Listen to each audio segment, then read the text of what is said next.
The young man smiled as he stepped closer. Emily, I've been trying to tell you something for weeks. Emily Carter froze. Daniel, don't. I already know what you're going to say. No. His voice trembled with excitement. You don't. Students filled the university courtyard in Seoul, laughing between classes as cherry blossoms drifted across the pavement. Daniel pulled a small velvet box from his backpack. Gasps echoed around them. Emily's face turned pale. No, please. He opened the box, revealing a delicate silver ring. I know we're still young, but I don't care. Ever since you came here from America, you've changed my life. Emily Carter, will you? Stop. Her scream cut through the courtyard. She stumbled backward, tears already filling her eyes. Please, don't come any closer. Daniel frowned. Emily, what's wrong? I said stop. People turned toward them.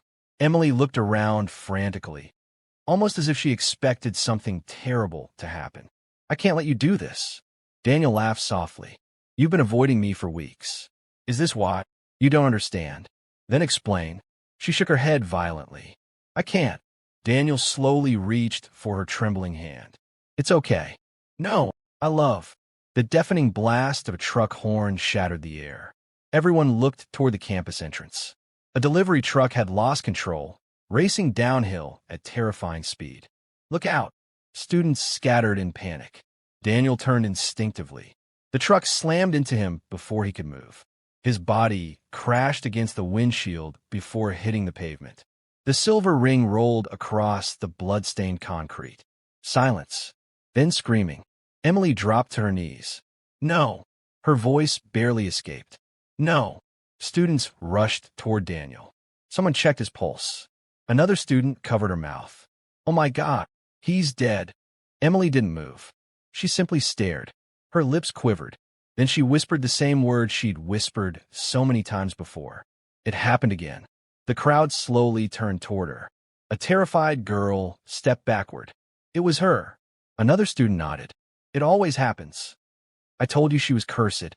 Within minutes, whispers spread across the university like wildfire. The American which killed another one. Emily slowly stood. No tears. No screams. Only emptiness. Without looking back, she walked away while dozens of frightened eyes followed her. Nobody tried to stop her. Nobody ever did. 3 days later, every television screen in the university cafeteria replayed the same news report. Authorities continue investigating the tragic accident that claimed the life of exchange student Daniel Brooks. Emily lowered her eyes. She quietly picked up her tray. The cafeteria fell silent. Conversations stopped. Students who had been sitting nearby immediately stood up and carried their meals elsewhere. One table, then another. Within seconds, she was sitting completely alone. The silence hurt more than insults ever could. She sighed. I should have skipped lunch. An elderly cafeteria worker approached carefully. Emily. She looked up. Yes. I packed some food for you. Emily forced a smile. Thank you. The woman hesitated, then gently placed the lunchbox beside her. My granddaughter studies here. Emily nodded. I know. She says you're a very kind person. Emily looked away. I don't think anyone else agrees. The woman leaned closer. I don't believe those rumors. Emily almost laughed. You should. The woman frowned. What do you mean? Emily slowly opened her wallet. Inside were several worn-out photographs. One showed a smiling little girl hugging her father. Another showed her standing beside her mother. Another showed 3 laughing teenagers.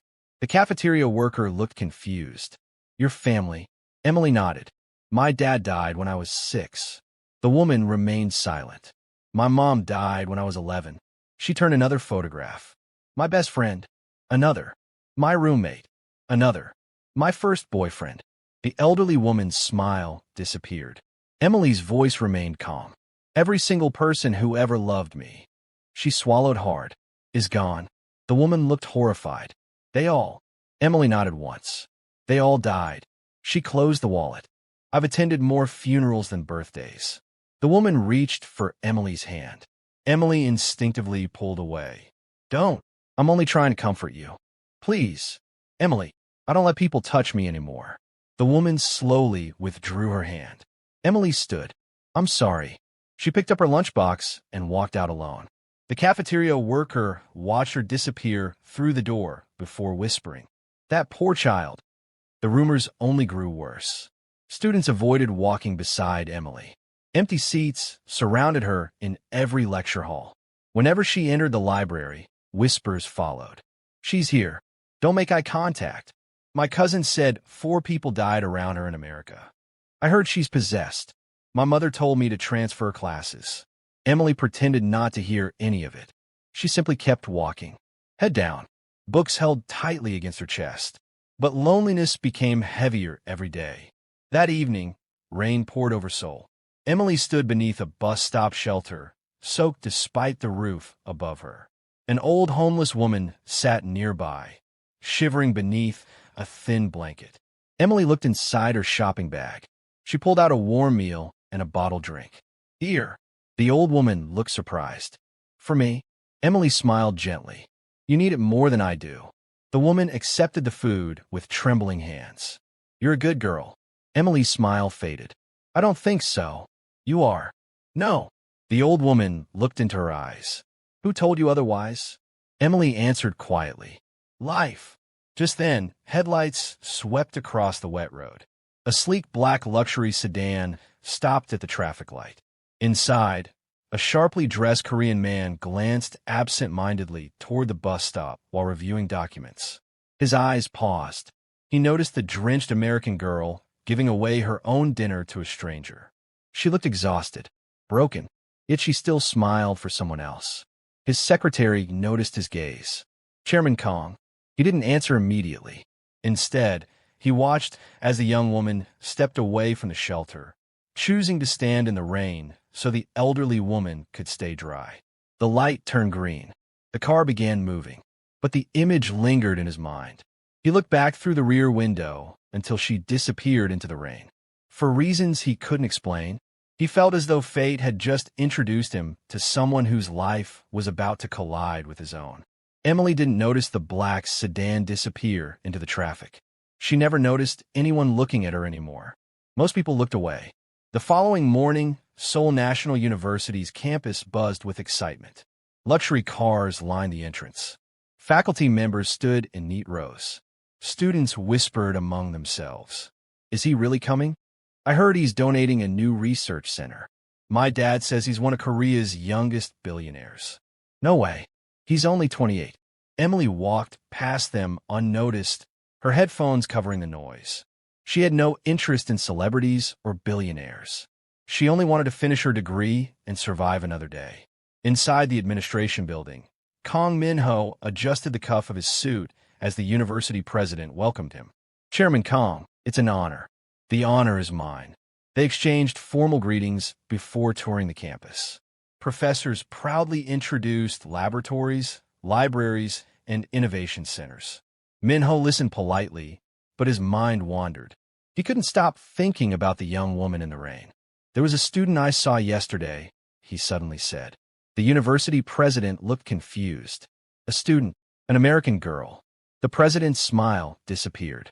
"You mean Emily Carter? So that's her name?" The president hesitated. "I would advise you not to get involved." Min-Ho raised an eyebrow. "Why?" No one answered immediately. Finally, one professor sighed. "People say she's cursed." Min-Ho almost smiled. "I don't believe in curses." "We didn't either." Another professor lowered his voice. "Until we saw what kept happening." Min-Ho folded his arms. "I'm listening." The professor glanced around before speaking. "Her father died in a house fire. Her mother died from a sudden gas explosion. A childhood friend drowned. A roommate was killed in an elevator accident. A boyfriend died in a motorcycle crash." Another professor added quietly, "And 3 days ago, the exchange student, Daniel." The room became silent. The university president looked directly at Min-Ho. "Every person who becomes close to her dies." Min-Ho remained expressionless. "And you believe that's evidence of a curse?" "It's difficult not to. Coincidences happen."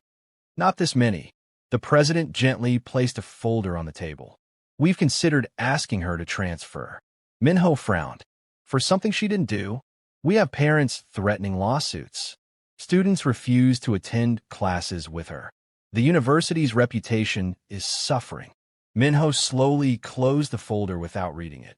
Fear is contagious. So is ignorance. The room fell silent again.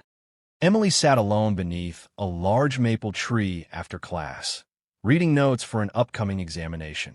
She heard footsteps. Immediately, her shoulders tensed. She expected another insult. Instead, a shadow stopped beside her. "May I sit here?" She looked up. A little Korean girl, no older than 7, smiled brightly while holding a strawberry ice cream. Emily looked around.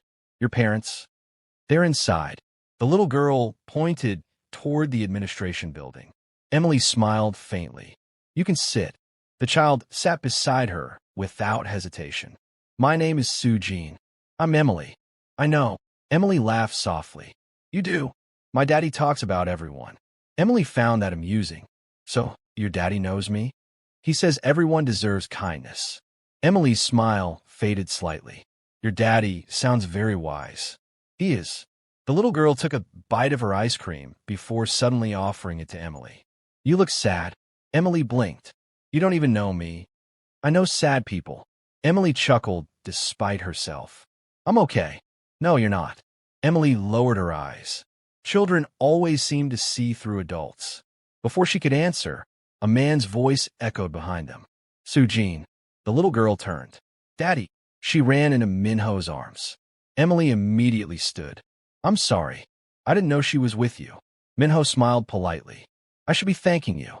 "There isn't any need." Soo-Jin usually doesn't talk to strangers. The little girl frowned. "Emily isn't strange."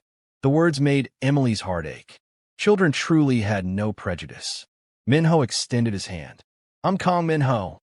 Emily stared at it. Her breathing quickened. Her fingers trembled. The memories rushed back. Her father's hand. Her mother's hand. Daniel's hand. She stepped backward. "I'm sorry." She turned and hurried away. Min-Ho lowered his hand slowly. Soo-Jin looked confused. "Did I do something wrong?" "No." "Then why did she leave?" Min-Ho watched Emily disappear across the campus. "She's afraid." "Of us." "No." He looked toward the empty space where she'd been sitting. "I think she's afraid of herself." That evening, Min-Ho couldn't stop thinking about her. His younger sister, Soo-Jin's guardian since their parents' death, noticed his silence during dinner. "You're distracted." "I'm thinking." "About work?" "No." She smiled knowingly. "A woman." He didn't answer. Her smile widened. "There really is a woman." Min-Ho sighed. "She's different." "They usually are." "No." He looked serious. "I've never seen someone look so frightened after being shown kindness." His sister rested her chopsticks. "What happened?" He explained everything. The campus, the rumors, the deaths. Emily refusing to shake his hand. His sister listened quietly. When he finished, she whispered, "Do you think she's cursed?" Min-Ho smiled slightly. If someone wanted the whole world to stay away from one person, they would spread fear. His sister frowned. "You think someone is behind it?" "I don't know. But coincidences rarely repeat themselves this perfectly." "So what will you do?" "I'm going to find the truth." His sister looked worried. "Be careful." "Why?" "Because if everyone believes she's dangerous, anyone who stands beside her might become dangerous too." Across the city, Emily unlocked the small apartment she rented near the university. The lights flickered as she entered. She wasn't surprised. Nothing in her life stayed normal for long. She dropped her bag onto the sofa before opening a small wooden box hidden inside a cabinet. Inside were newspaper clippings, photographs, death certificates, funeral programs. She had kept every one of them, not because she wanted to remember, but because she couldn't forget. She picked up a faded photograph. A smiling man lifted a little blonde girl onto his shoulders. "Daddy," a tear rolled down her cheek. "I tried." She opened another envelope. Inside was Daniel's engagement ring. The police had returned it after the accident. She held it tightly. "I'm sorry. I warned you. I begged you. But nobody ever listens." She placed the ring back inside the box. Just then, her phone vibrated. Unknown number. She hesitated before answering. "Hello." For several seconds, silence. Then a distorted voice whispered. "Another one survived." Emily's face turned white. "What?" You should have stayed away from the billionaire. The call disconnected. Emily stared at the screen. Her breathing became shallow. She had never told anyone about meeting Kang Min-Ho, not even for a few minutes. Yet somehow, someone else already knew. Somewhere in the darkness outside her apartment building, a figure lowered a pair of binoculars. A faint smile appeared beneath the hood. "So," the figure whispered, "let's see how long the billionaire lives." Emily's hands refused to stop shaking. She locked every window, checked the front door twice, then 3 more times. The distorted voice echoed in her mind. "You should have stayed away from the billionaire." She hadn't told anyone about Kang Min-Ho. Not a single person. So who had? Or worse, who had been watching? She forced herself to believe it was a cruel prank. It had to be. There was no other explanation. She barely slept that night. Every creak in the apartment sounded like footsteps. Every passing car made her jump. By sunrise, she had given up trying to rest. Meanwhile, Kang Min-Ho arrived at his headquarters in Central Seoul. Employees bowed respectfully as he entered. "Good morning, Chairman Kang." He acknowledged them with a nod before walking into the executive conference room. His legal advisor was already waiting. "We've finalized the acquisition documents." Min-Ho barely looked at them. Later, the advisor blinked. "Sir, I need information on someone." The room fell quiet. A university student. His chief of security exchanged a glance with the legal advisor. "Is there a problem?" "I don't know yet." He slid a piece of paper across the table. Written on it were 2 words. "Emily Carter. I want everything." The security chief frowned. "We've actually heard about her." Min-Ho looked up. "You have?" "Yes." "The rumors." "I don't care about rumors. I want facts." The security chief nodded. "It may take a few days. You have 24 hours. By lunchtime, Emily was already regretting coming to class. The whispers had become louder. More students were staring openly now. Someone had uploaded Daniel's proposal video online. Millions had already watched it. The comments were merciless. "She's evil. She sacrifices people. Send her back to America. Stay away if you want to live." Emily quickly closed her phone. A group of girls walked past. One deliberately bumped her shoulder. "You almost touched me." Another pulled her friend away dramatically. "Don't. You'll end up dead." They burst into laughter.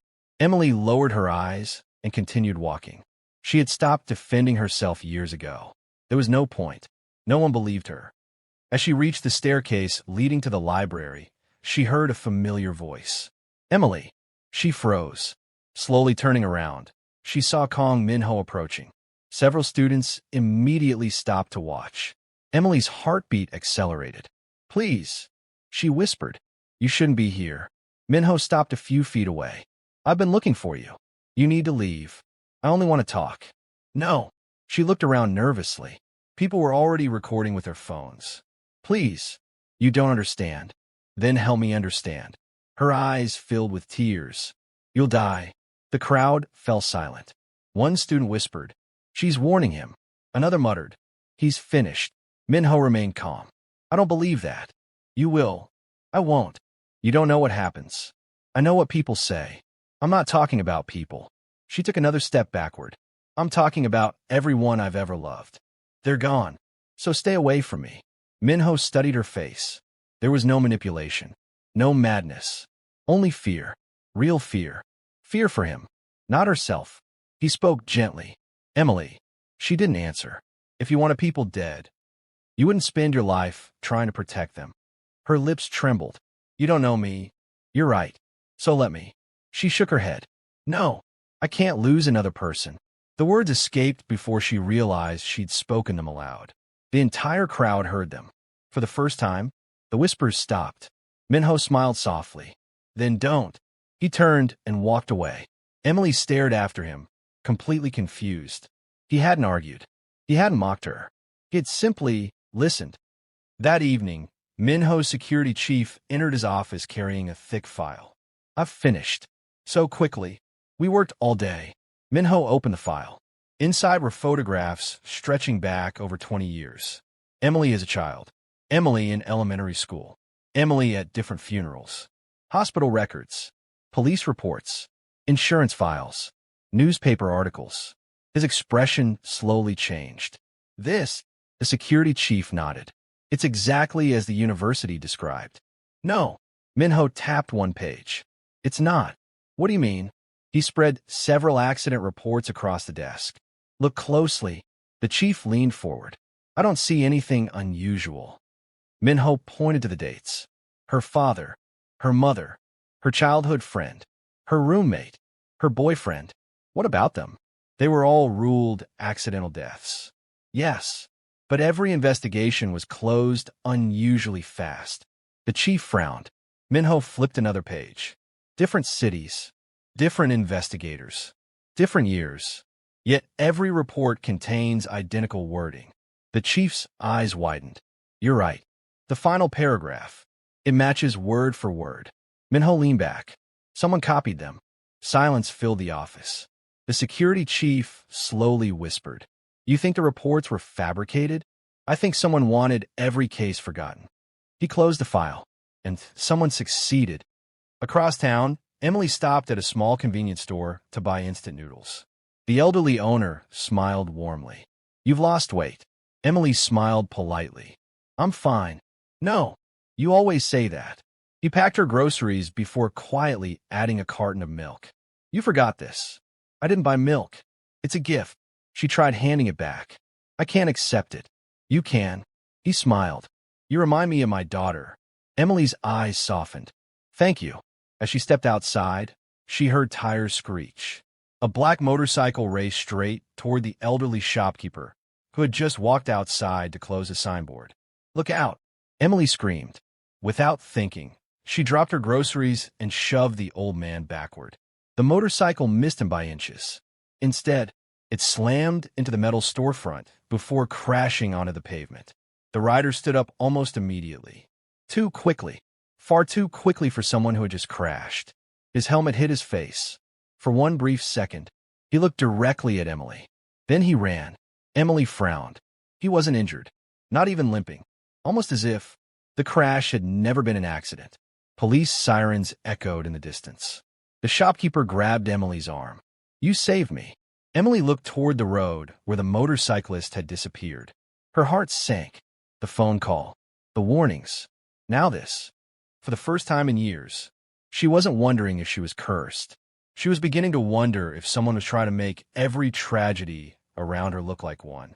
And somewhere, inside a dark room filled with surveillance monitors, a hooded figure watched the convenience store security footage with growing irritation. The figure slammed a fist against the desk. She wasn't supposed to save him. Another voice emerged from the shadows. What about Kang Min-Ho? The hooded figure's eyes narrowed.